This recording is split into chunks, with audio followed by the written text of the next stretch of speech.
Hello. Thanks for joining us. I'm just getting Mary.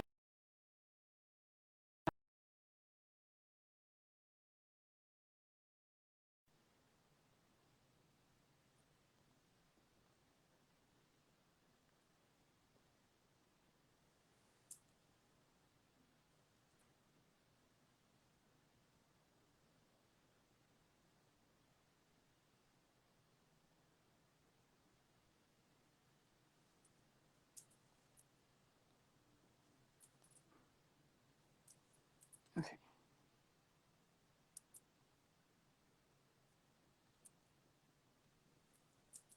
Okay, I just sent it to you, Mary.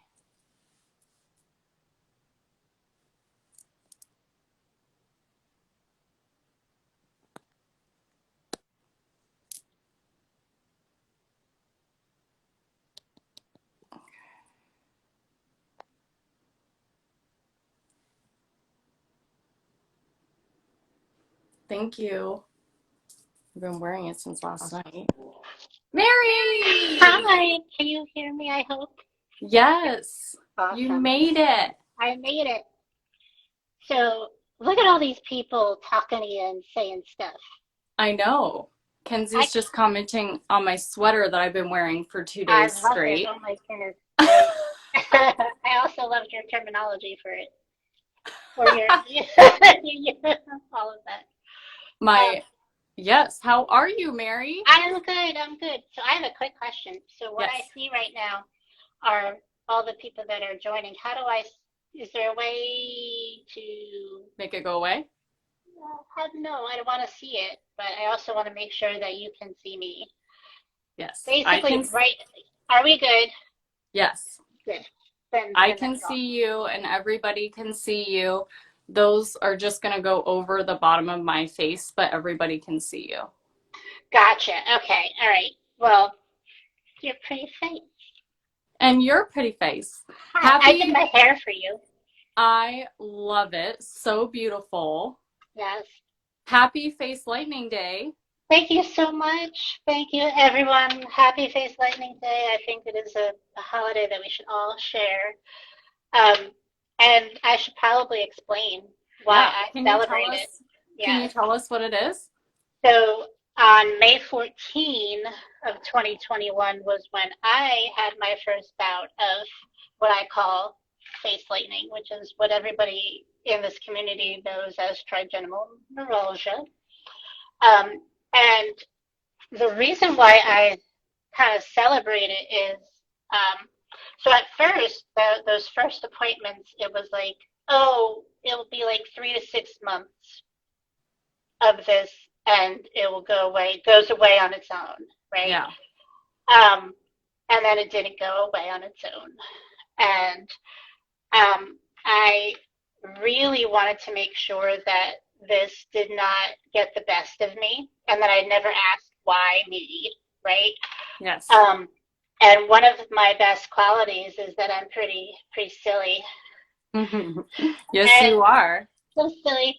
And so I decided that I was going to force upon my family a holiday. And we were going to celebrate Face Lightning Day. So we missed June because I didn't have like the idea then. But so every 14th of the month, usually it's food that we shape into lightning bolts. I'm always sure to wear my lightning bolts.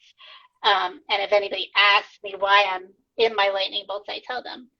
But it really was something silly for me to do, but what I didn't realize is that the impact that what my daughter saw was that here's a way to look at something differently.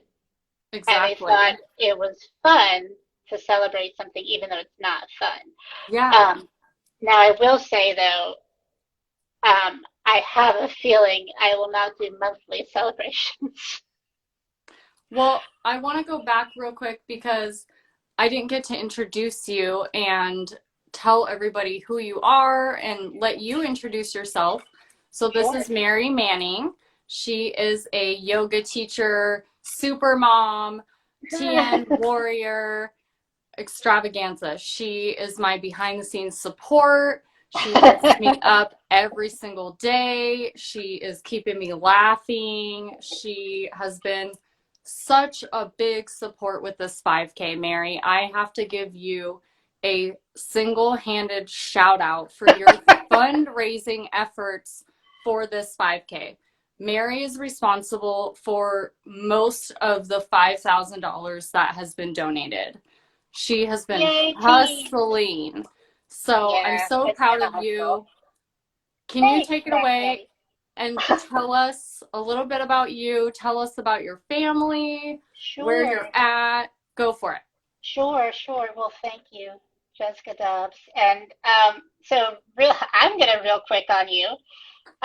So I was and am in the Instagram community as a runner and yoga person, right? I was diagnosed, and then it really didn't interrupt my life. As much as I am silly about it, it was an interruption of all sorts. Hey, my sister's watching. I just Hi, saw her pop up. Eileen.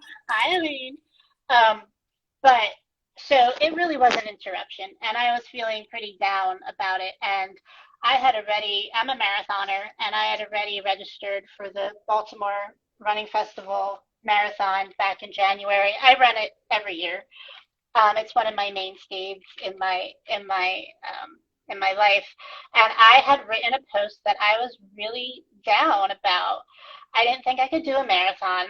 This has taken a lot from me, and maybe I should turn into a charity run. Maybe I should do something else. But I was feeling really grumpy down about the how much of an interruption this was. And Jessica, like out of the blue, like we had never interacted with each other. You had posted on my like, don't give up. Like that was your like exact words was like, don't give up. And I'm gonna be doing a virtual 5K in a couple of months, and I'm like, sign me up. And it really was that somebody out there that was a complete stranger was rooting for me. And there have been in the Instagram community, I will say, a lot of people who have been very, very supportive. So as a newbie here, there are some groups that are weird and sad. Yes. But I have to say that this so far has been a really positive experience.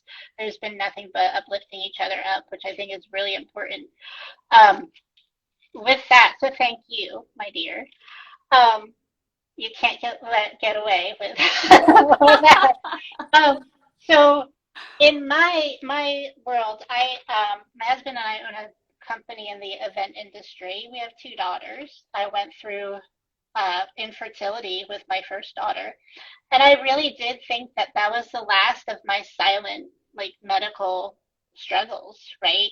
Yeah. Um, so I had no record or no awareness of this disease whatsoever, ever at all. No, didn't know anybody with it, didn't any connection with it at all. So when I had lightning in my face, I actually thought it was my fault right away. I thought I had done something because I like to take supplements, and I was taking collagen at the time, and um, so I thought it was my fault that I had done something wrong, and I didn't tell my husband right away because I'm like, oh my God. But I also that night, I'm pretty sure I passed out of the pain. I mean, it was just the most excruciating thing. I mean, and we all talk about it. We all know what that feels like, right? Yep. Um, and we all know, oh yeah, I've passed out because of it too. Yeah. Um, so when my doctor did diagnose me, I mean, it was fast. I was diagnosed fast because I just had a lot of perfect things happen. My primary knew me very well. Her husband's a neurologist, so their interaction and their relationship with each other, knowing each other's history, they trusted each other and valued each other's opinion on what is going on with me. And then her history with me, knowing that I don't complain about anything, I'm never here.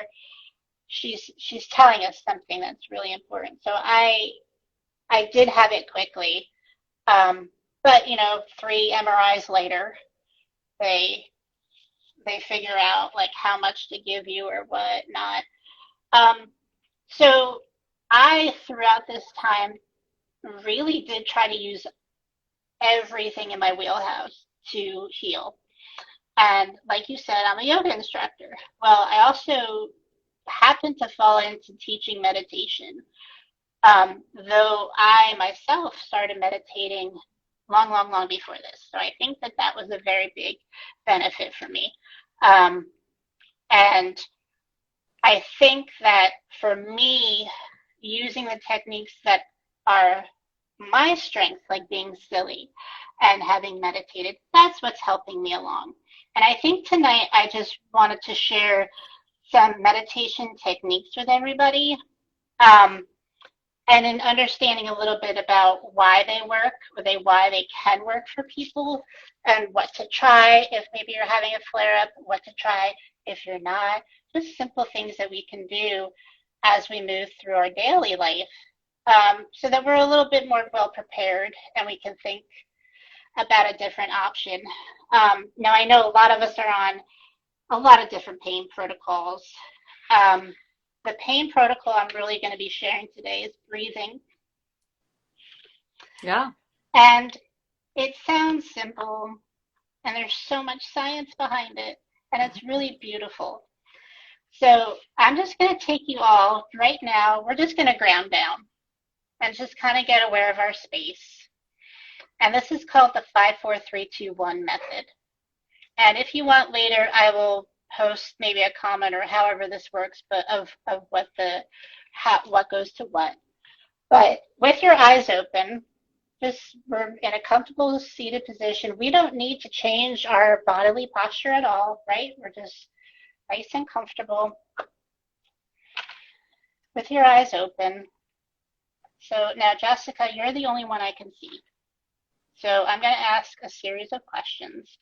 Okay. And when you have those questions in your head silently, I want you to give me a thumbs up. And you're going to have to do it a little high, kind of like Okay. so I can see you. And then we'll move on to the next one.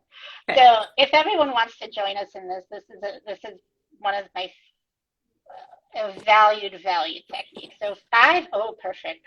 Look at that. Sight lines. Excellent. So in the space that you're in, be aware and notice 5 things that you can see.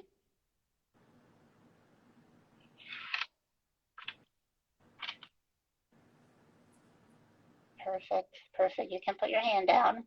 So now in that same room, keeping your hands to yourself, you're going to name and identify 4 things that you can touch.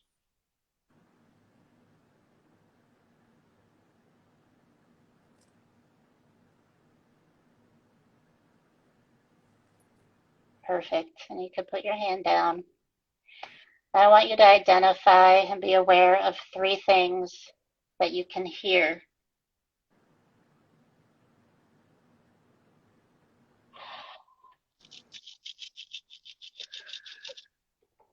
Perfect. You can put your hands down. So now you're going to be aware of 2 things that you can smell.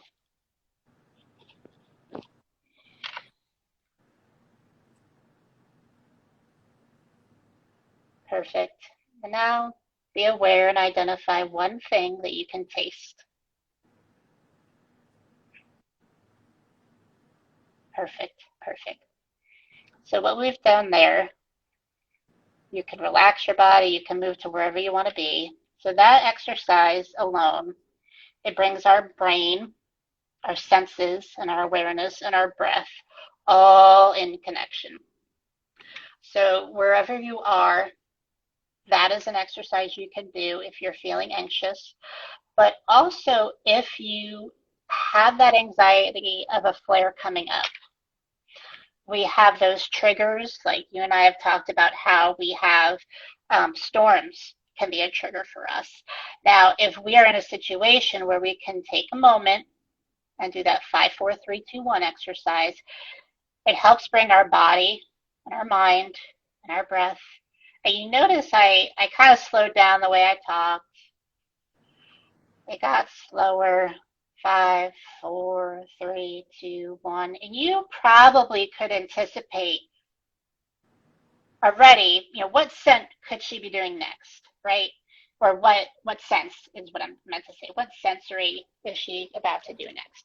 So it gives your brain a little bit of space, which is what meditation is.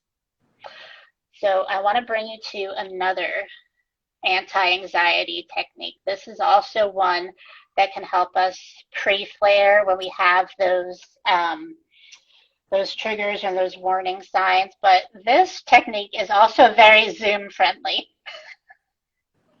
So what you're gonna do is you're gonna take your hands like you're holding a platter.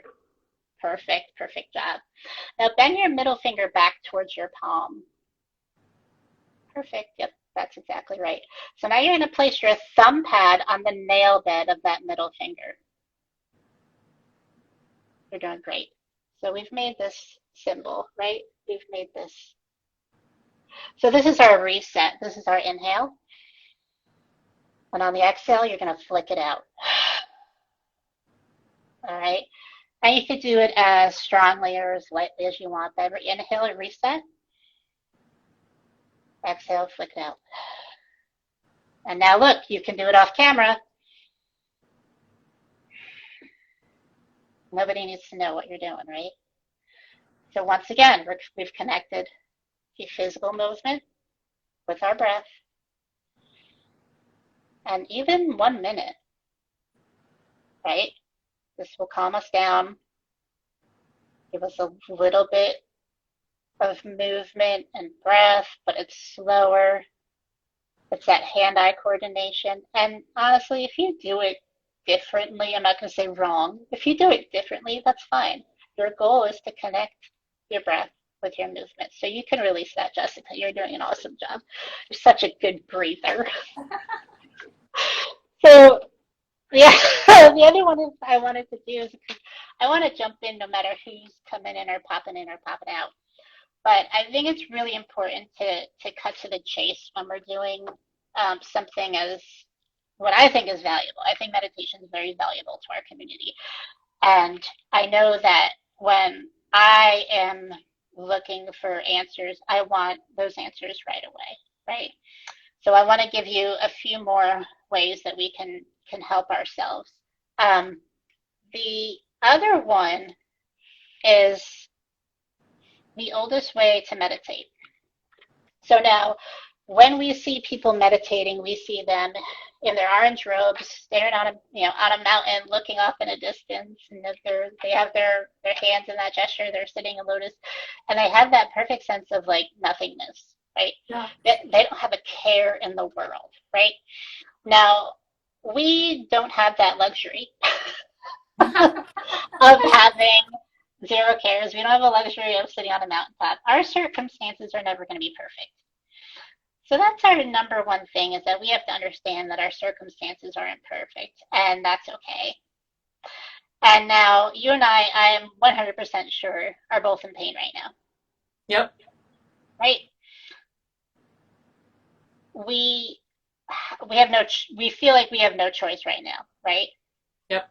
But there's an enjoyment that, I mean, we were both texting each other before this. Exactly. I was excited about this. So we are able to bring our mind into that connection to help us through whatever it is we're going through. So people might say like, oh, you don't look like you're in pain. And it's because we brought our mind into a different facet. All right, so we're going to talk about that a little tiny bit later. But so the oldest technique to meditate is to count your breaths. So you're going to count 1 on the inhale, 2 on the exhale. Now we're doing this silently, but for purposes of this, chatty chat. So, all right, so we inhale 1, we exhale 2, we inhale 3, we exhale 4, we inhale 5. You're making me breathe really fast. Sorry.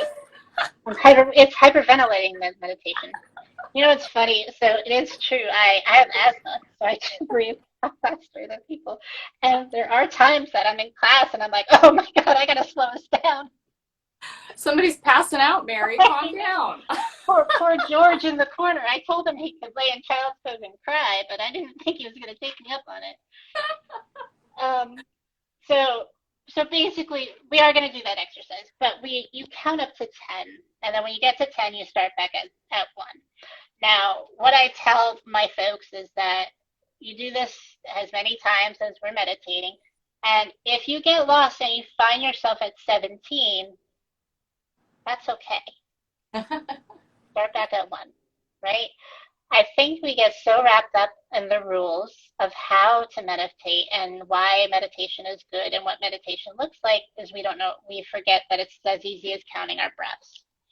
So we're going to do it up to 10, right?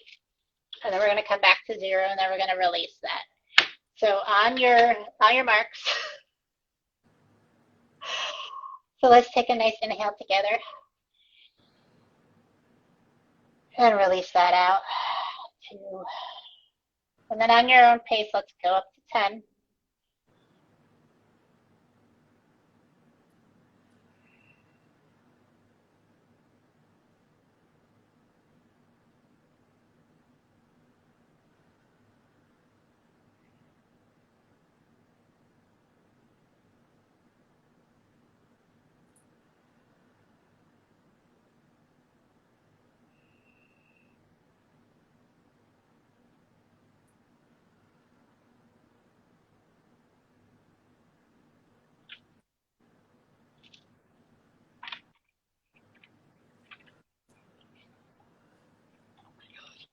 Hilarious.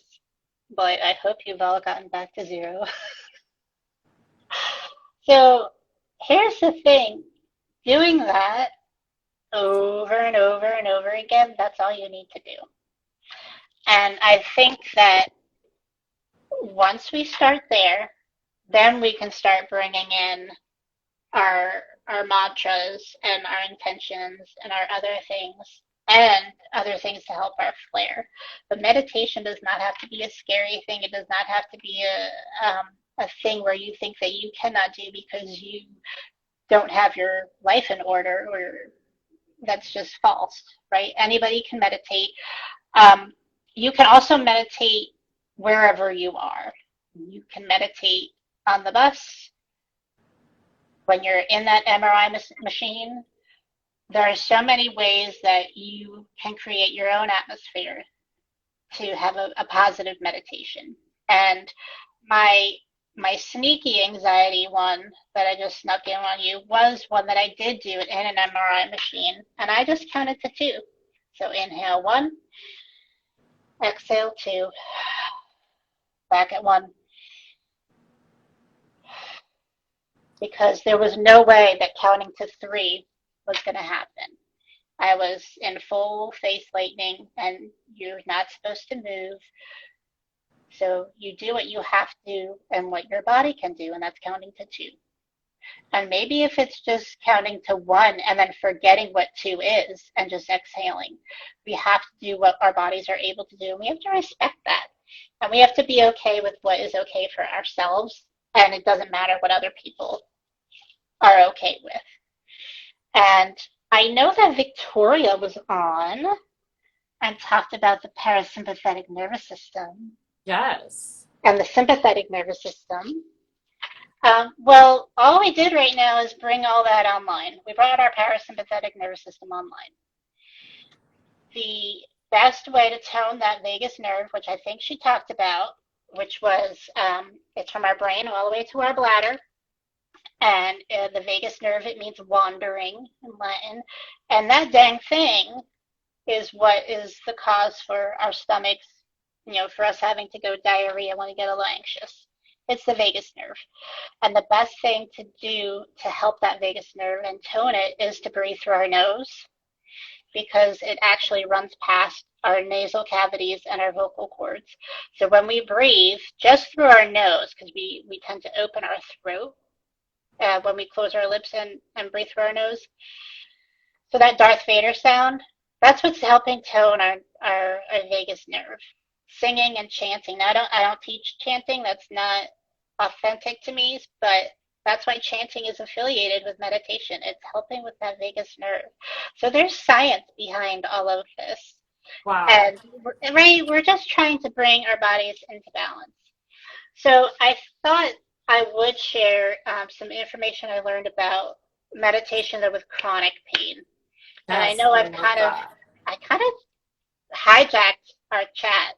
I have No, my you're notes. fine. I have Will notes. you, can you just share what if you've never meditated before? Do you have Yeah. any tips for I've never meditated. I mean, I personally have, but what if someone out there has never meditated before? I am in that stage, Mary. I'm scared shitless. I just got diagnosed. I'm in pain. I'm screaming. I'm crying. Help me out, Mary. All right. First, you're going to find a position where you're comfortable, and that might be laying down or it might be laying down in a fetal position. Okay. And when I say fetal, obviously on your non-TN side. But if you're bilateral, you want to be on your back. Now, if you're also bilateral and being on your back is painful, I would actually prop you up with pillows under your shoulder blades as high as you're comfortable and support your head, of course, too. So we're almost looking at like maybe we should put you in a recliner Yeah. if you're Okay. bilateral, okay? Now, if you are one-sided, I would say fetal position on your non-TN side, um, and behind your back fetal position, I would put some pillows behind you. And I would actually have you roll a little bit forward and then come back on those pillows. Okay. And I would have you make sure that those knees are brought up to your chest as comfortable as possible. And I would have some tissues for you. Because, you know, we're in person and we're doing this one-on-one, right? Yes. Um, and I would have you first just breathe the way you normally have to breathe. And you might be breathing really rapidly, right? And you might be clenching your fists. And if I am noticing that that person is very, very tense, I'm going to have them do what I call like a let go um, exercise. Okay. So what we're going to do is, man, I just changed this whole dynamic up too, didn't I? I have like a whole person in my head. I know you do. I do. I feel I like I like, should be like laying in the fetal position for you. no, it's okay. You're in my mind. Um, this is funny. So first, I would have them actually use their fists and maybe ball them up, and maybe depending on if they have nails or not, like you want to ball up your fists, and I would have them inhale, and then on an exhale, let it go, and I would go through each body source. Now, if they're fetal, I still might make them have like I usually say like show me your guns, like have them do muscles, inhale, and then let it go. And then I would have them actually contract their core muscles the best way they can, and then let it go. And then I actually ask them to squeeze their butt cheeks, squeeze your butt, and let it go. Now, in the fetal position, I might have them then flex their feet really tight so that that stretches their calf muscles too. So if you can imagine that tenseness, Yeah. inhale, and then let it go. And then we would move to the face. So in the face, I would now as somebody who knows that like you can't control like my one eye starts to close when I'm in a Exactly. flare. So like I now in a non-TN person, I have to make a frowny face and then let it go, and then I have them smile big and then let it go. So I might just ask them how they're feeling now. Might listen to them breathing. And then instead of trying to contract anything with the face, I would ask them if they want to stay in that fetal position or if they want to move a little bit, what they want to do. It kind of, we should name her too. It's a woman, by the way. I feel like a medium who's just somebody stepping through. It's the maternal mother side. You're bringing her She, to life, Mary. she's in teal. What does that mean? What does that mean? Does somebody tell me? Um, So, all right. So our maternal mother on the, I don't even know what that means. I don't even know where we've gone there. So I would ask her how her face is. How's your face? And then now at that point, their breathing hopefully has gotten a little slower, right? because we've gone through all of that and we're bringing up that parasympathetic nervous system, right? And now I'm going to ask them to close their lips. Now, remembering sometimes we can't feel them, right? Yeah. So we want to close our lips and we want to try to open the throat if we can. And we want them to breathe through their nose. Now they're fetal, so something might be a little constricted, and I'm going to ask them to notice your constriction. So already, what we've told this first timer is that you matter. Your comfort matters. But you got to speak up about that comfort, and you have to be willing to let go. So we did all of that in that small exercise, right? So now, so that first timer, when they go, maybe they go to a meditation class, right? And they are told to take a seated, comfortable position. And everybody in the class goes crisscross applesauce and has a really straight spine. I encourage you or anyone else, if that's not comfortable for you, then do not sit that way. Okay. If you need to lay down, lay down. If you need to, I encourage my students, if they want their back up against the wall, to do that. I want you to be comfortable physically so that you can let go. So there's not one specific way that you have to sit. I don't think that that is correct. Now, I do not have I don't know if you can get a PhD, and maybe you can. Maybe you can. I'm not a shaman. Like, I am not all of that. But I have seen people in my classes, and I've worked with people through Zoom, and I've noticed that with my daughters too, because we meditate. First, you need to be physically comfortable, and you need to have authority over your body. And when you're meditating, if you are constantly thinking about how uncomfortable you are because you are trying to please the teacher or please those in the class, you are not getting your full meditation's worth. And that's really unfair to you. So I really strongly empower you to do it the way you need to do. So let's go back to our lady in the recliner or fetal position. Yes. So if we go to her and she's in full-on flare, now we've allowed her to get comfortable, and she's never meditated before. This is her first time meditating, and she has preconceived notions of what that's supposed to be, but she's flaring, right? So she doesn't give shit. Yeah. You need her to just breathe. Yes. And when I say just breathe, breathing is sometimes the hardest thing to get somebody to do. So we want her to breathe in and out through her nose, because again, that vagus nerve that's we're trying to tone. Oh my God. Hey, wait, let me show you a bell. This is going to be creepy. It is. This is some witchy shit. I already know. I already know. So oh my God. That's weird. It was just sitting on top? It is sitting on what I need to. Can you tell people what that is So for people who don't know? Sure, this is a rose quartz, and it means unconditional love. So when you have this, some people might hold it, and I don't know if they massage it. I'm not fully into like crystal lore or things like that yet. You gotta get a book for me. So mine, I have two now, but this one was sitting on all of my thank you notes that I have to write for my getting on my nerves 5K. But that's what just fell and has not fallen. That's so weird. I'm gonna put it down here. That was weird. That was witchy. That's weird. That was witchy. So because we were talking about this woman that we now unconditionally love. Yes. Somebody should actually come up with a name and put it on the comments. Yes. Can somebody name her? Somebody name the woman. And she's definitely from New Jersey. Yes, she's a Jersey girl. She's got some toot on her. She totally has hoops. Yes. Okay. I also don't know what time it is, so I don't want to. We have 20 minutes. Oh my God, we have 20 minutes. Okay. So if we, oh my God, this is the most terrible meditation ever. Rose. Eileen says Rose.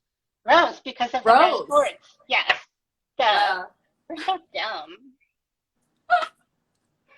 So if we were going to get her to meditate, all we're going to have her do in this flare up is we're going to have her breathe 1, 2, 1, 2. And we're probably going to only have her intentionally do that for about 3 minutes. And then we're going to see how she feels and if she likes it or not. Now, so it's that easy.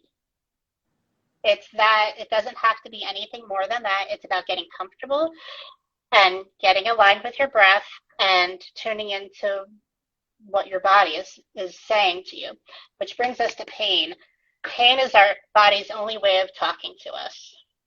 And with our trigeminal neuralgia, our nerves and our brain, it's a miscommunication.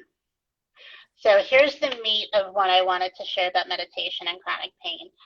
What we have to do, as fucking crazy as this is about to sound, is that you have to talk and listen to your pain. And the first times that I did this, I really was like, this is stupid. But so what I would do is I would get in the pain or wherever the pain was, and I would really get really deep about it and say, I absolutely hear you. I know that you're in pain. I know that you're sending a message to my brain. This is a miscommunication. We are handling it.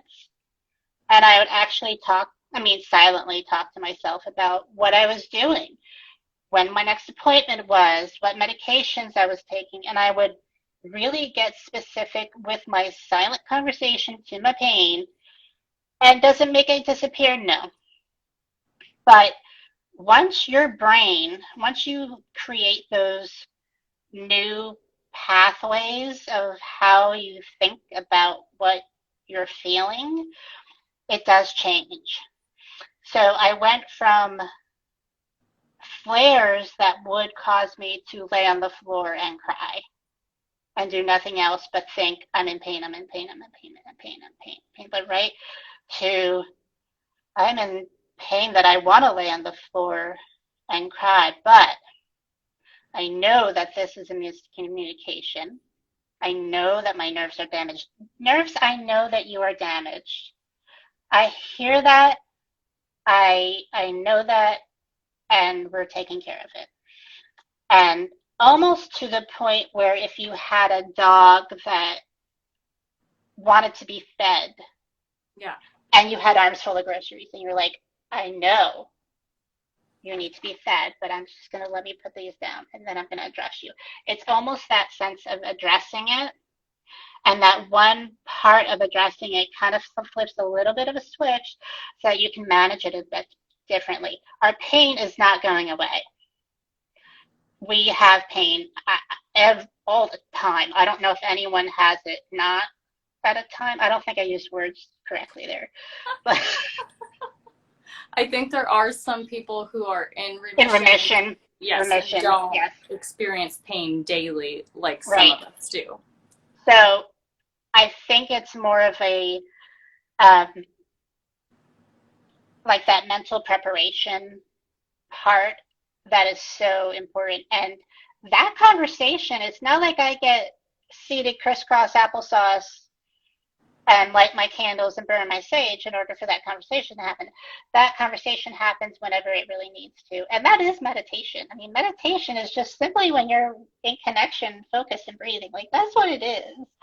So that's why it's so important that we communicate with this community that, yes, drugs are awesome and our protocols are very important to stick to, but we can also look at things like meditation, things like yoga, things like crystals. I think your friend Corinne Corinne, yeah. Corinne might be more somebody interesting to have on. But sorry, I just threw her under the bus. She makes malas. These are none of these are Yes, hers, but I'm a she big mala does. fan. Malas are a great thing to have. Yes.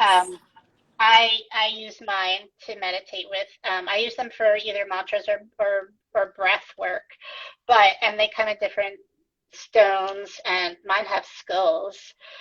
Um, Ooh. yes, these are from Malas for Vets. It's a veteran organization, Oh, I and love I'm that. holding this backwards. But the skull is to represent that nothing is permanent. And I think Love that that. that's a really so I that's my guru bead. We could have a whole session on mala beads, but I know. oh, so cool. But I really what I wanted to my main point to get across tonight was that meditation is for everyone. It's very it's about your comfort, getting your body physically comfort, getting you mentally comforted, getting you spiritually comforted if that's your thing. Um, just getting yourself into a place where you can think and be okay with those thoughts and then let those go. I Um, love that you said that you can do it anywhere too. You can do it yeah, yeah, in the car when you're freaking out on the way to go grocery shopping and you're going in a flare. You exactly. can, Here's another thing. I don't yeah. know. We did not say that. So I had a flare, like I had lightning, while driving, and had to pull over to like 4 lanes of traffic.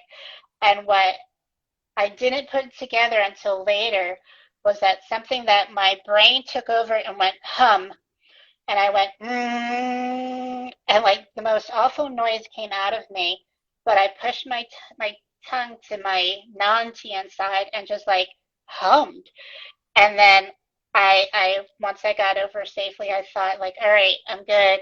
Why the fuck did I hum? What was I doing? Like I don't do things like that.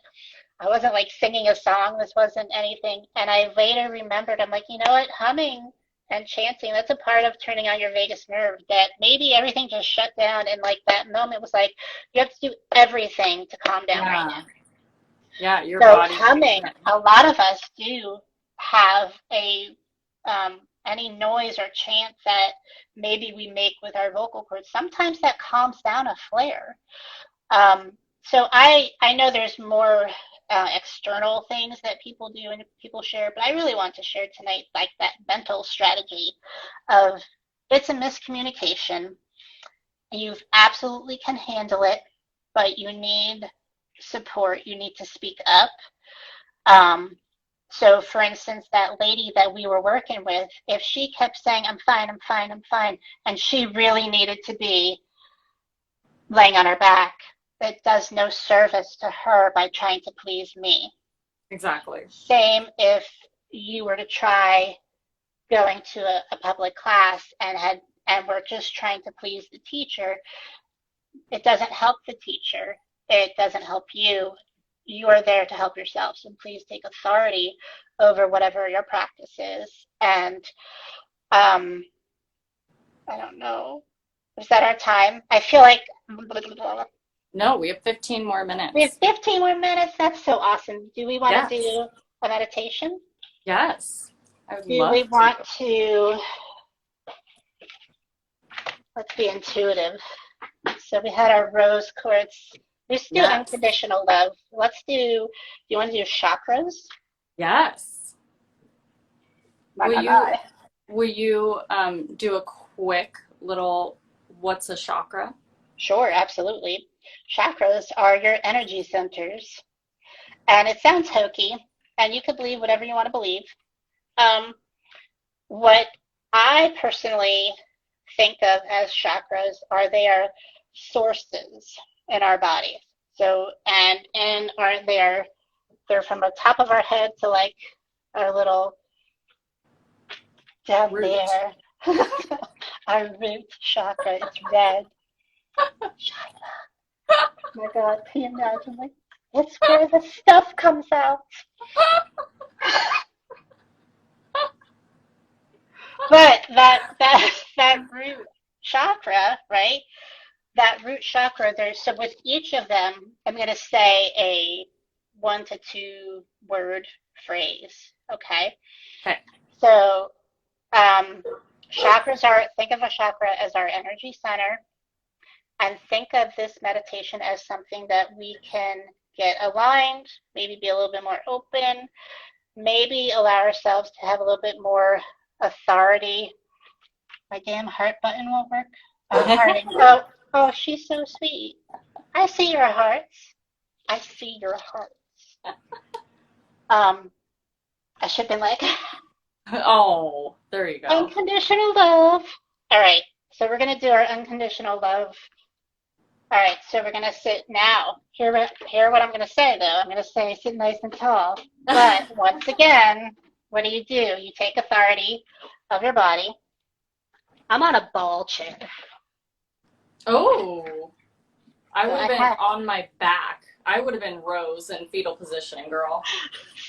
Rose in the fetal position. All right, so we are. All right, so we're going to sit nice and tall, but if you want to be comfortable up against the wall, or if you want to lie down, you can certainly do this lying down. It's bedtime here in south of Baltimore, Maryland. So we're going to calm our breath down. Feel free to close your eyes. And we want to breathe in and out through our nose. Now, if you're congested, breathe however you need to breathe.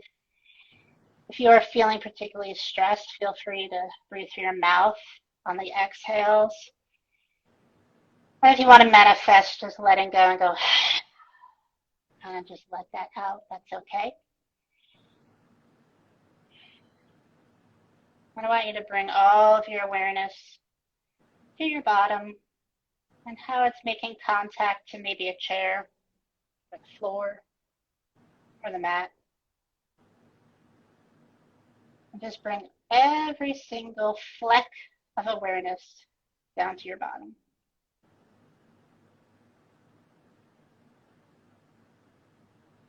While we're here, see if you can visualize the color red, whatever shade of red you choose.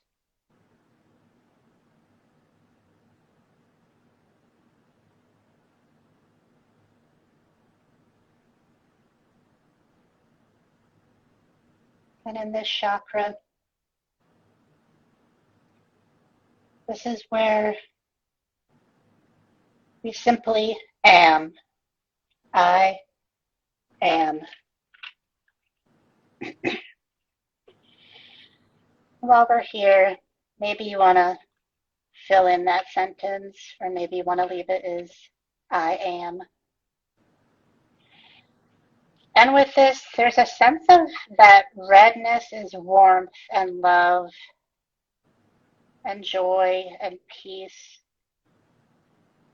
and whatever kindness you can think of when you hear the words, I am.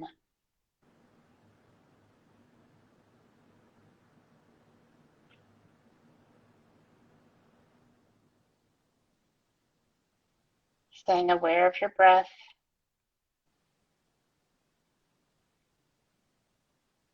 Maybe you breathe in that color of red and breathe out that color of red.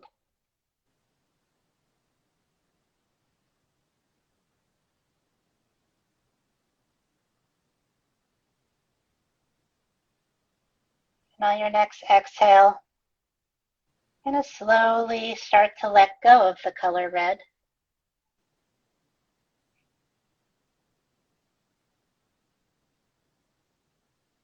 And every inhale and exhale, that red is slowly dissipating just a little bit more and more.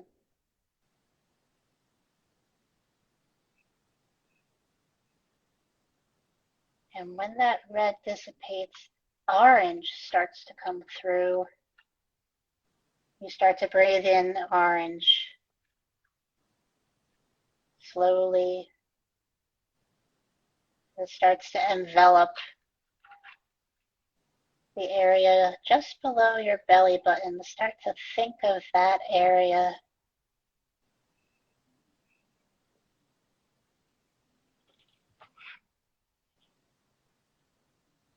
And with just kindness, nothing else,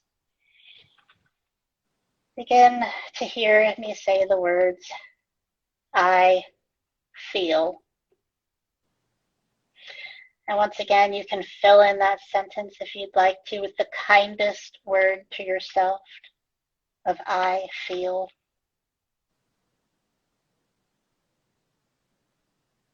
The brilliant orange.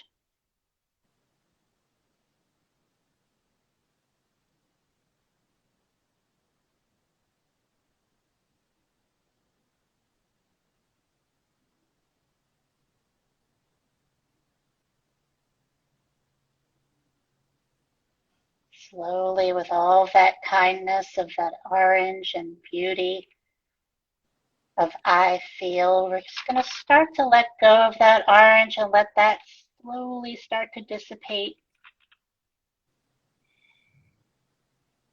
With every exhale, it dissipates a little bit more. And with every inhale, yellow starts to come through that orange, and every exhale, orange comes forth and brings in yellow. And that yellow starts to center above our belly button, below our sternum. And with this, I want you to bring the awareness to me saying, I create. With all the kindness that you have, everything that you got, kindness of I create.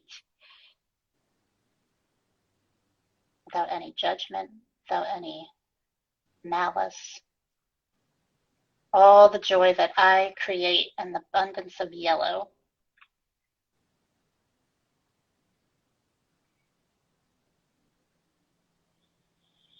Allow that yellow to get brighter and brighter as you breathe in and you breathe out.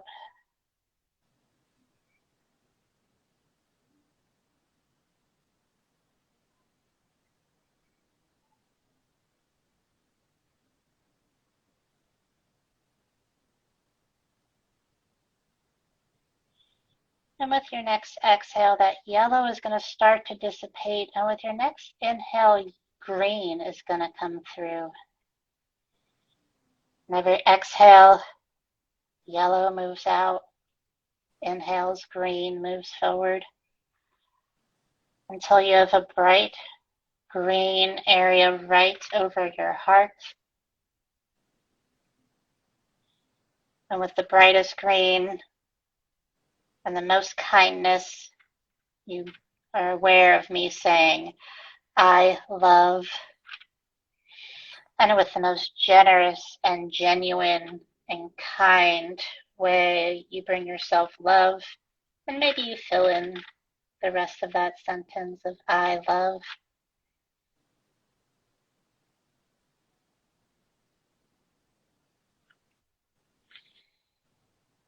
And with every inhale and exhale, you soak in that green and you hear I love.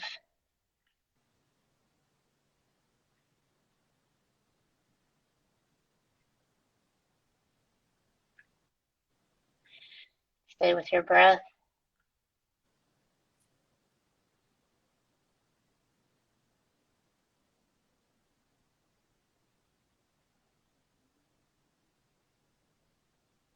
And then on your next exhale, this green is going to start to dissipate.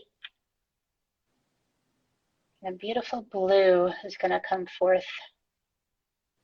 With every exhale, our green dissipates and our blue on an inhale gets a little bit stronger until we have a nice circle of blue at our throat. And with all the love that you can imagine and genuine, honest integrity, uplifting joy, you hear me say the words, I speak. And you breathe that in and you exhale it out. And maybe you fill in the sentence after I speak.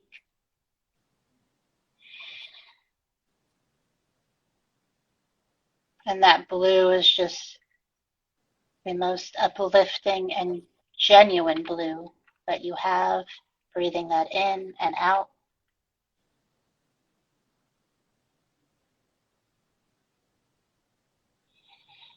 I speak.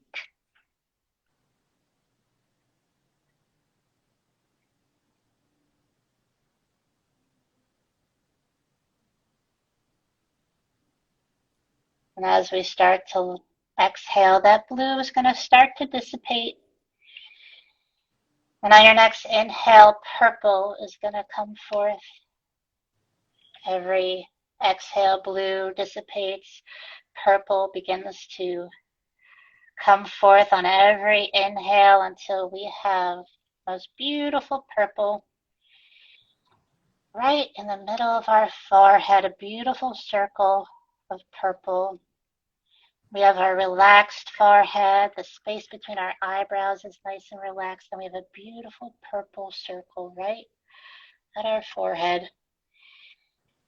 And with all the love in that moment, you hear me say, I think.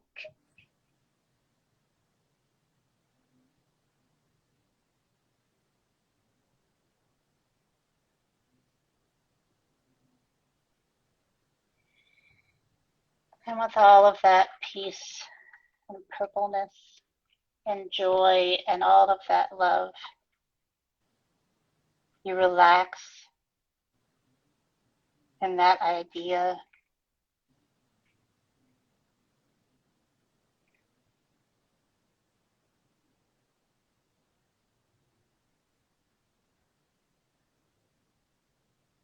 Once again, that purple, every exhale is going to dissipate. We're going to let the purple go. And with every inhale, a crystal clear ball of white light that is cool and calming is going to start to come through every inhale. With every exhale, our purple dissipates, and that crystal clear becomes a circle on top of our head, at the crown of our head. And with all of that love to yourself and kindness, with a solid intuition, you hear me say the words, I know. And once again, you can fill in the blank to that sentence, or you can simply breathe in, I know.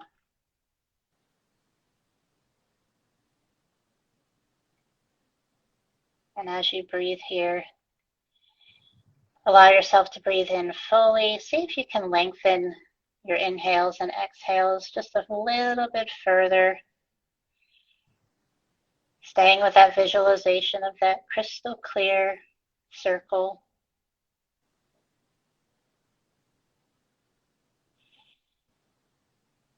And we're going to acknowledge each one with I know, I think, I speak, I love, I create, I feel, and I am. And with all the peace and genuine support you have of yourself, feeling uplifted and loved and kind with all of these things that you know to be true, we're going to start to take a nice deep inhale together and exhale whenever you're ready. We're going to start to wiggle our fingers.